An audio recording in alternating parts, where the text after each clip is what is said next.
Moins d'une semaine après la publication du rapport Sauvé et devant l'ampleur du scandale de pédocriminalité, des voix demandent la démission collective des quelques 120 évêques français accusés d'immobilisme.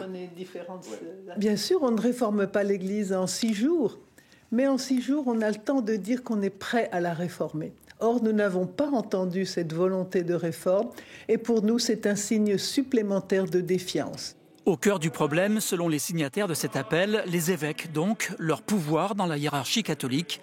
Leur démission ne serait pas juste symbolique, mais le signe d'une réforme de l'Église avec, pourquoi pas, des évêques élus et non nommés par le pape. Je propose aussi que non seulement ils soient élus, mais que leur mandat soit pour un temps et qu'on puisse dire non, franchement, vous êtes formidable sur bien des points, mais vous ne savez pas gouverner. Parce que être un homme de foi, ça ne veut pas dire qu'on sait bien gouverner un diocèse, et nous en avons hélas une épreuve. Leur démission est censée créer un électrochoc, rendre possible l'indemnisation des victimes pour réformer ensuite l'Église en profondeur. Il faut créer une institution qui réponde à des principes démocratiques dans lesquels la femme et les laïcs soient au cœur du processus décisionnel. C'est ça qui empêche la déviance d'une institution. C'est l'esprit de contre-pouvoir.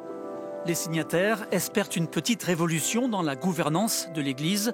Ce matin, la conférence des évêques de France n'a pas souhaité faire de commentaires.